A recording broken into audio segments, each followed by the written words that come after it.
তোমরা তো সব জমি ওয়াকফ করে নাও। এখন আবার শুনছি নতুন ওয়াকফ আইন এসেছে, যেখানে রেজিস্ট্রেশন আবার সহজ করা হচ্ছে। এটা তো হিন্দুদের জমি লুট করার আরেকটা উপায়, তাই না? আপনার তথ্য ভুল। বরং নতুন ওয়াকফ অ্যাক্ট 2025-এ রেজিস্ট্রেশন প্রক্রিয়া মুসলিমদের জন্য অনেক বেশি জটিল করে তোলা হয়েছে। আর এখন ওয়াকফ বোর্ড সরাসরি রেজিস্ট্রেশন করতে পারে না। মানে আগে তো মুসলিমরা নিজেরাই ওয়াকফ ঘোষণা করলেই হয়ে যেত। এখন কি পরিবর্তন এসেছে? আগে একজন ব্যক্তি যদি তার জমি মসজিদ বা মাদ্রাসার জন্য ওয়াকফ করতে চাইতো, তাহলে ওয়াকফ বোর্ডে সরাসরি আবেদন করলেই হতো। কিন্তু এখন প্রথমে আবেদন যাবে কালেক্টরের কাছে, কালেক্টর সার্ভে করবে, তারপর পাবলিক অবজেকশন চাওয়া হবে। রাজস্ব অফিস 90 দিনের জন্য সংবাদপত্রে বিজ্ঞাপন দেবে। যদি কেউ আপত্তি তোলে বা কালেক্টর জমিটিকে সরকারি দাবি করে, তাহলে রেজিস্ট্রেশন বাতিল হবে।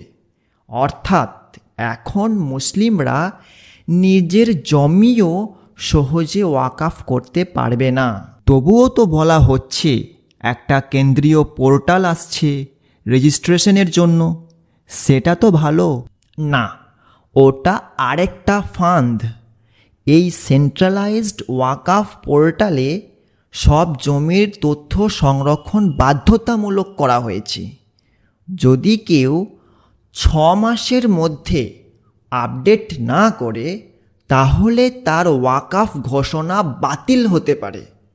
তাছাড়া মৌখিক বা প্রাচীন ইউজার বেসড ওয়াকফ, যেমন যেগুলো বহু বছর ধরে ব্যবহৃত হচ্ছে, সেগুলোও আর স্বীকৃত নয়। তাহলে এটা তো মুসলিমদের জন্য বড় বাধা। ঠিক তাই। এতে মসজিদ, কবরস্থান, মাদ্রাসার জন্য জমি দান করাও এখন প্রায় অসম্ভব হয়ে উঠবে। আর যদি কালেক্টর বলে এই জমি সরকারি, তাহলে জমিটা হারিয়ে যাবে। না মসজিদ হবে আর না জমি ফেরত পাওয়া যাবে। তবে হিন্দুদের জন্য কি প্রক্রিয়া? হিন্দু এন্ডাওমেন্টসের ক্ষেত্রে শুধু অ্যাপ্লিকেশন দিলেই অ্যাসিস্ট্যান্ট কমিশনার তা এন্ডাওমেন্টসের আন্ডারে নিয়ে নেন। না আছে সার্ভে, না আছে পাবলিক অবজেকশন, আর না 90 দিনের বিজ্ঞাপন। এটাই হলো বাস্তবতা। নতুন ওয়াকফ অ্যাক্ট 2025 মুসলিমদের জন্য জমি ওয়াকফ করাকে শুধু কঠিন নয়, প্রায় অসম্ভব করে তুলেছে। এটা শুধু বৈষম্যমূলক নয়, এটা ভারতের সংবিধান বিরোধীও।